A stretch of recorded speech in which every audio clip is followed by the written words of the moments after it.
We're reading this morning from Ruth, chapter 4, beginning in verse 13. So Boaz took Ruth, and she became his wife. Then he went to her, and the Lord enabled her to conceive, and she gave birth to a son. The women said to Naomi, "Praise be to the Lord, who this day has not left you without a kinsman redeemer.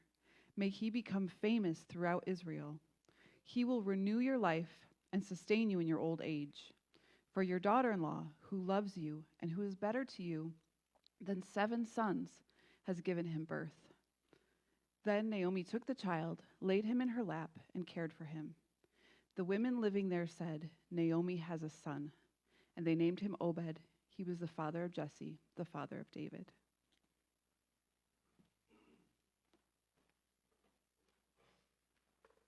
So here we are, the penultimate sermon in the book of Ruth. We only have 2 more sermons left before we're out of this book.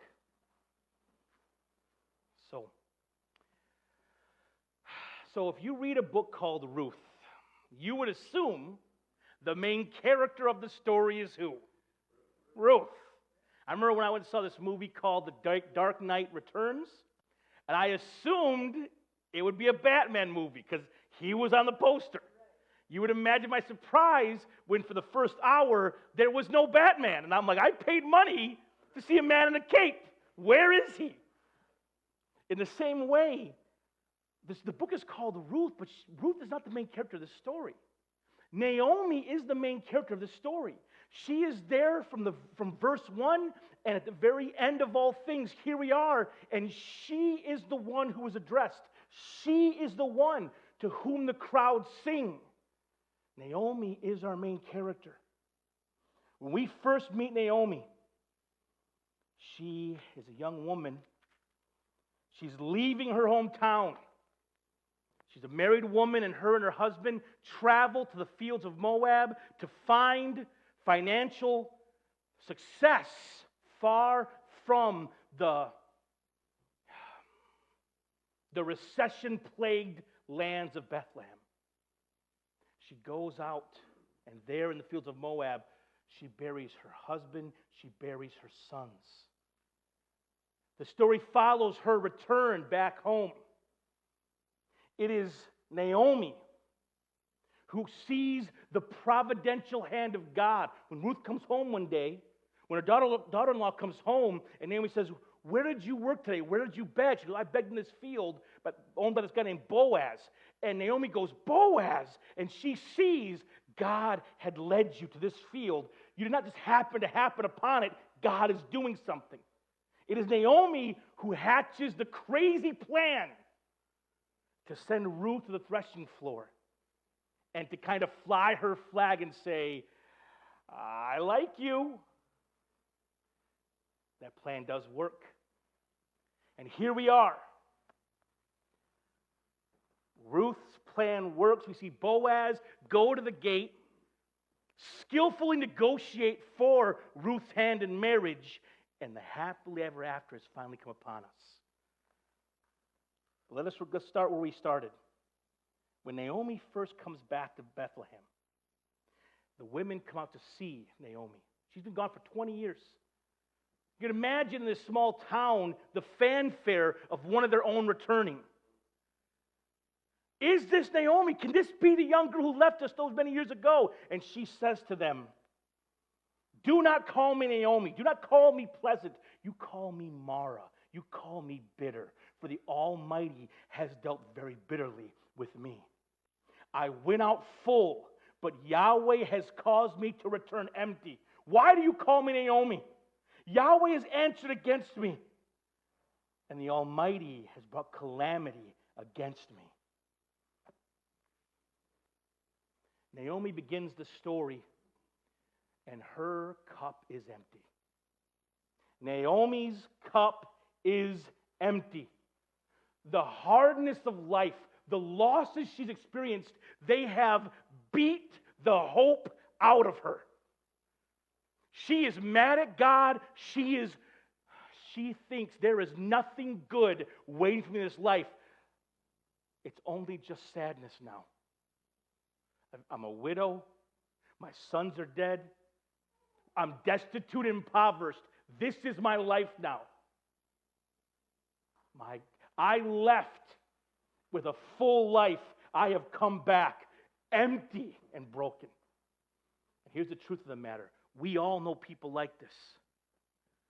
People who once loved God, and because of the hardness of life, are now far away from Him. I knew a pastor who went to his mentor and told his mentor, I'm struggling. I don't feel God's presence anymore. What do I do? And his mentor tells him to fake it. And that pastor goes, well, it's fake. I want nothing to do with it. And that former pastor is now an avowed atheist, and he preaches and teaches against the cross of Christ. I know a woman, a good Christian woman, and she married a fool of a man. And he kept on just blowing up their lives, lying, throwing all their money away, and leaving her and the kids in dire financial straits over and over again. And she'd go to her leaders, her pastors, they tell her, forgive him, endure, walk with him, give him another chance. I'm not saying their advice wasn't good, but she needed more than just a line about Jesus. She needed someone to empathize, sympathize, and walk with the pain. And finally, after he blew up their life one final time, he's like, I'm done with this marriage. I'm done with this fool of a man. There's a story in the Bible. There's a guy named Nabal, and Nabal is a fool. And his wife is Abigail, this beautiful, wise woman. Well, in that story I'm telling you, the girl said, I'm done with this marriage, and she walks away. And she not only walks away from her marriage, she walks away from the faith that was a part of that marriage. And she now walks in the world far from the Lord. I was at a wedding this summer. And I ran during the wedding, I talked to 4 different people. And 4 different people in one wedding. I knew them from an old life. I knew them from a past church I used to be a part of. And all 4 told me, since this church drama happened, since this leader failed us, I have not been back to church since, and I have not talked to God since. People get hurt and they walk away. And those of us that love these people, we wonder, these people whose hearts are broken, whose hearts feel empty, can anything ever bring them back to the Lord? Will anything ever soften their hard hearts? Will anything ever heal their broken hearts? And we wonder. It has to be a miracle. It has to be a miracle to soften that heart. Just this weekend, I was at the machine shop seeing my brother play. He was rocking, and I'm a preacher, and I was at the machine shop, which is kind of a wild place. And one of my neighbors was there, and he goes, Ernesto? And I'm like, sup? And he's like, what are you doing here? I'm like, oh man, my brother plays in this band. And he's like, which one's your brother? And I was like, why don't you guess? Look at that stage. Which one? Is it the 2 skinny white guys? Or, so I see him and he's like, so we watch the show and I leave. My brother's talking to this guy later in the night and they're talking about life. Yeah, I live by your brother. It's cool that he came to support you. And my brother invites him to church. Said, hey man, why don't you come to our church sometime and check it out, man? You live in the neighborhood. It's a good church here in the city. Guy goes, no, I'm good. I don't go to church. He goes, no, dude, I know churches can be lame, but this church is a good church. It's kind of messy. There's real people there. You're allowed to come as you are.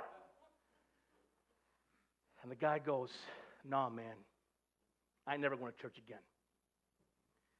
So he's like, Tony knew that you got to back off. Something's going on here. I don't know what the story is behind those words. There's something going on. that hurt him so bad, he is far from the Lord and he has no desire to come back. What miracle could happen to soften that person's heart?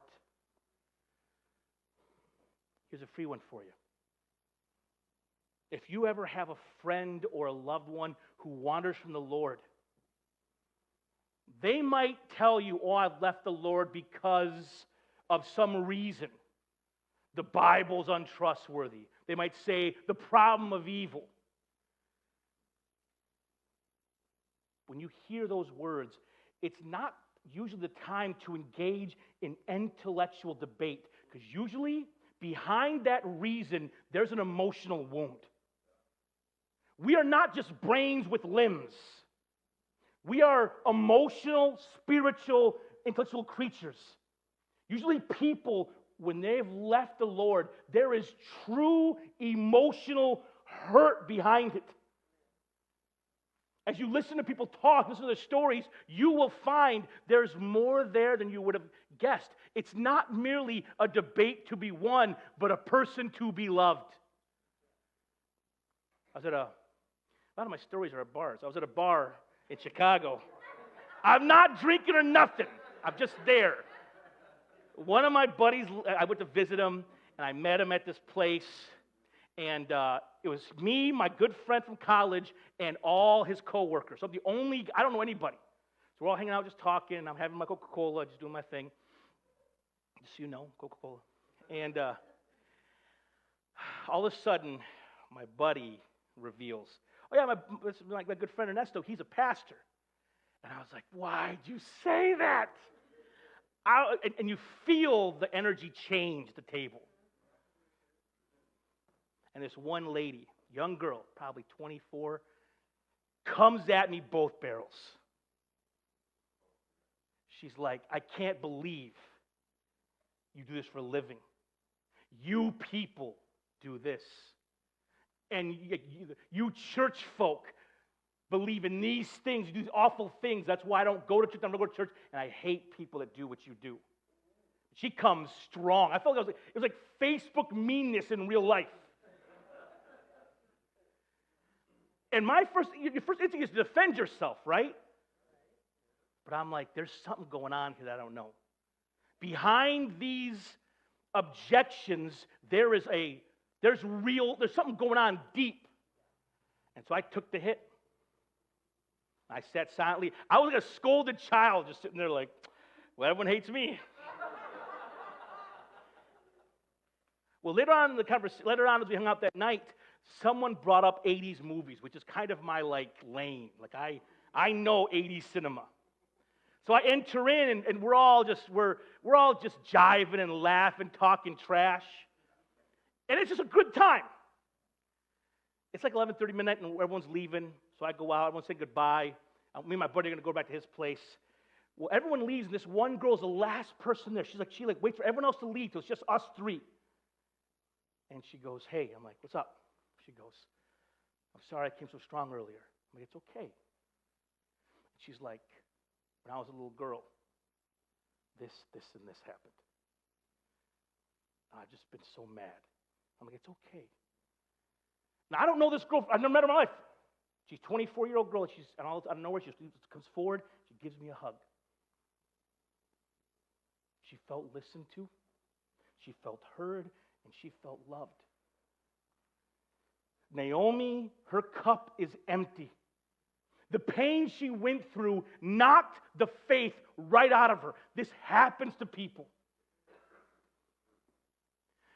Can God heal such a broken heart? Can He do the miraculous work of bringing a prodigal son or daughter back to Himself?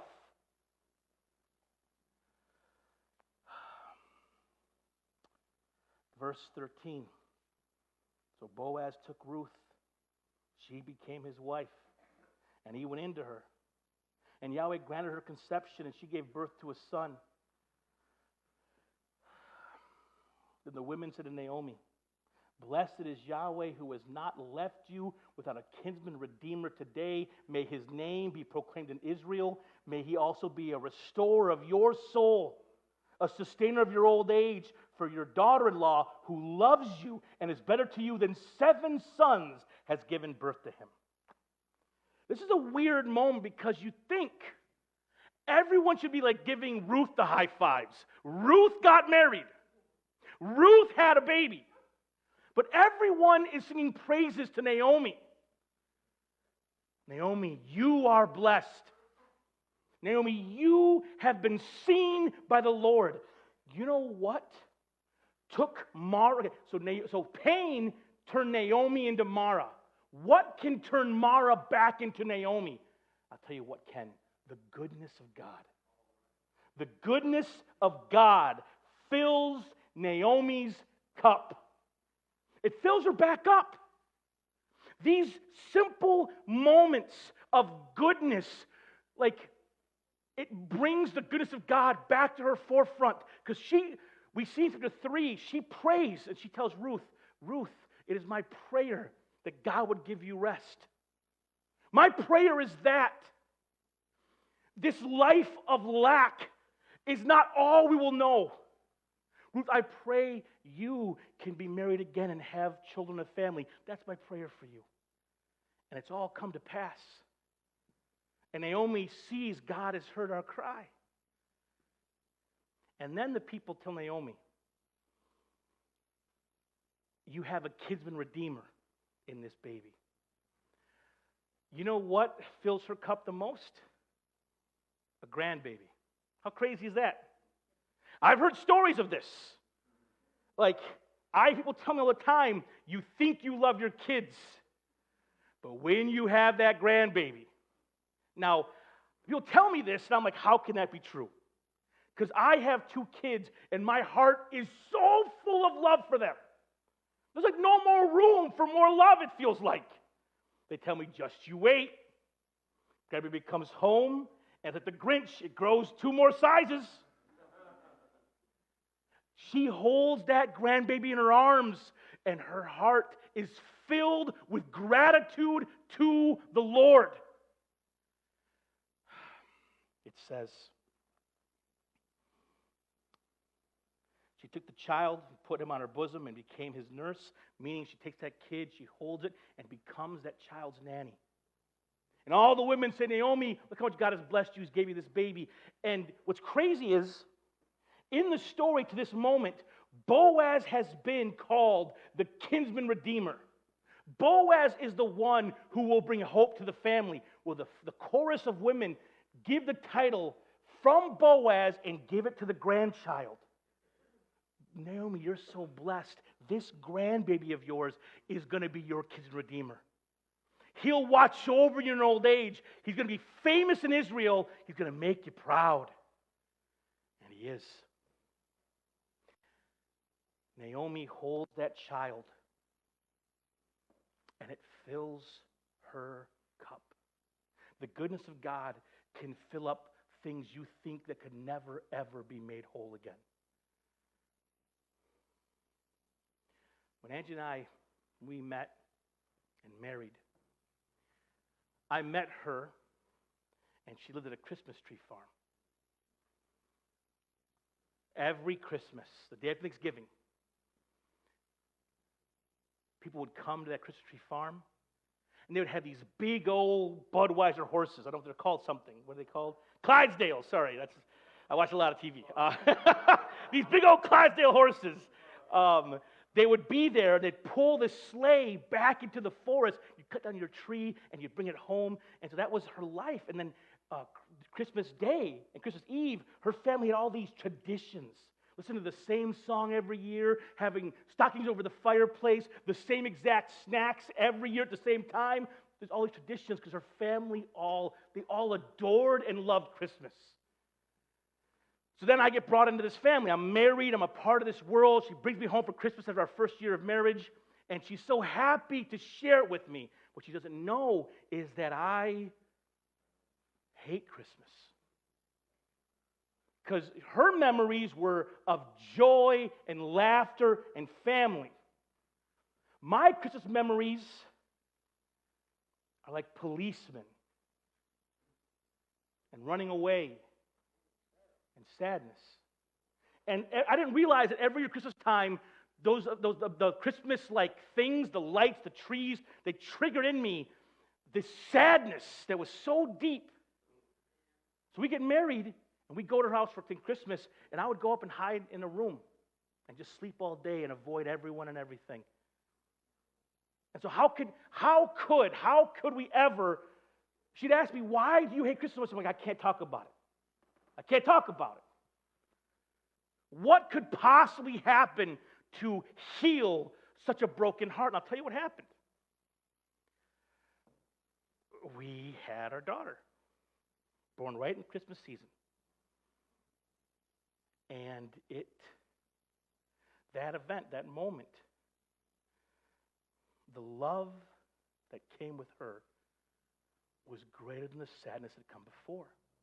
It forced me to face the bad things. And now Christmas, now there's 4 of us, it's kind of a big deal in the Alaniz household. The old sadness,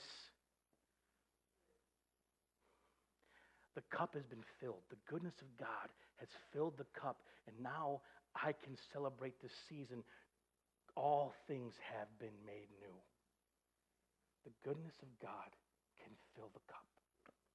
It fills Naomi's cup. It can fill the cup of the person you love. And you might say to yourself, well, Pastor, that sounds great and good and all, but what if I'm in a hard spot and I don't see any of God's goodness? What if I'm in a hard spot in a bad season and I don't have a kid born that day? What do I do? Listen, the goodness of God may be closer than you think. The women tell Naomi, may he be to you a restorer of your soul, a sustainer of your old age, for your daughter-in-law, who loves you and is better to you than 7 sons, has given birth to him. When Naomi first gets to the new village, and they say, Naomi, she's like, I'm not Naomi, I'm Mara. My life's awful. I'm empty. I got nothing. I got nobody. She's saying that, and next to her is her daughter-in-law, Ruth. I ain't got nobody. She's like, I'm right here. Naomi can't see that God has given her someone to walk with her. The hurt is so big, she can't see that God is already on the move.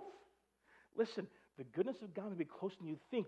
God might already be working. And oftentimes we're so hurt, we cannot see the good he's given. It's easy for us to follow Mick Jagger's advice and to paint it black. It's easy to color everything with one crayon and say, it was all bad, it was all rough, I was unloved. And we don't see that God is doing things in the midst. I was at this conference, and someone told a story, and so I had to go and watch a documentary to see if the story was true, and it was true. I watched a documentary just this week. This guy named Kevin Hines in San Francisco, he went to the Golden Gate Bridge, and every year people commit suicide off that Golden Gate Bridge, every single year. It's so prevalent, the Coast Guard always has a ship that can go out to pick up those who jump. It's a real far drop. This guy, Kevin Hines, thought to himself, I'm empty, I have no hope, nothing to live for. He goes to the bridge, he hangs off the side, and he lets go. Someone sees him and calls the Coast Guard immediately. They're going for him fast. But he falls off that bridge. When he hits that water, it breaks his legs, it breaks his back. Falling from that height, that water is like the ground. He tells the story that he's going to drown. He can't use his arms. He's dead. A sea lion swims up to him and holds his body above the water for like 8 minutes. And the Coast Guard pull him out alive. He decided when he started healing, he found out there were 7 other survivors. Only 7. And he goes and finds all 7 and meets them and talks to them about their experiences. And he shared this. He said, all 7 of us, as we talked together, said the same thing. As we were leaning off that rail, as soon as we let go, we had regret. It felt like I was alone. No one cares about myself. It's like, no, there's not. I think they realized, what have I done? There's more. Jesus says in the Gospels, he says, those who have ears to hear and eyes to see. Sometimes we can't see the goodness we have because the feeling of sadness is so big, it like erases the beauty standing right next to us. In my 20s and my 30s, if you would have asked me about my life story, I would have said to you, I grew up as a boy without a father. That's how I defined my identity. I grew up as a boy without a father, and my whole life I longed to have a father. And I grew up poor, and I grew up tough, and I always longed for a dad. That is true. So I colored my whole story as like lack, sadness, missing something. Well, my grandma asked me to write our family story down. So I began doing that. I'm writing out the Alanese clan story. As I'm writing this story, I realized something very powerful. I was writing down the Flint part of the story. Us living on Leith Street. And the last thing I wrote last Friday, I was writing down the story. I wrote this one line. When I first heard about the love of God, I recognized it. It looked like my mother. I used to always say, I didn't have this peace and it left me broken. I realize now the Lord gave me a great gift of a loving mother. And sometimes I didn't look at that part. I just like overlooked the beauty, the gift God gave me in my mom. It's easy to overlook the good and to focus on the bad. The goodness of God may be closer than you realize. Let me end by saying this. If someone you love has left the faith, don't give up on them. You pray for them. You love them. You laugh with them. You weep with them. And you may not need to always engage them. You don't need to always tell them, you need the Lord. That's going to push them away. Be a friend. Care about their life, not just their soul. Pray, Lord, you bring goodness to their life. You draw them back to yourself. And who knows? When the Lord starts moving, you might be the one they call. You've always been there for me. You've always cared for me. I need to talk about this stuff, and I know you know them. What do you want to know? If you're here and you're the one that's Naomi, or you're the Mara, if you're here and your heart feels empty and you feel like, man, I've lost so much, there's no joy, there's no hope, there's no love in me, I want to encourage you.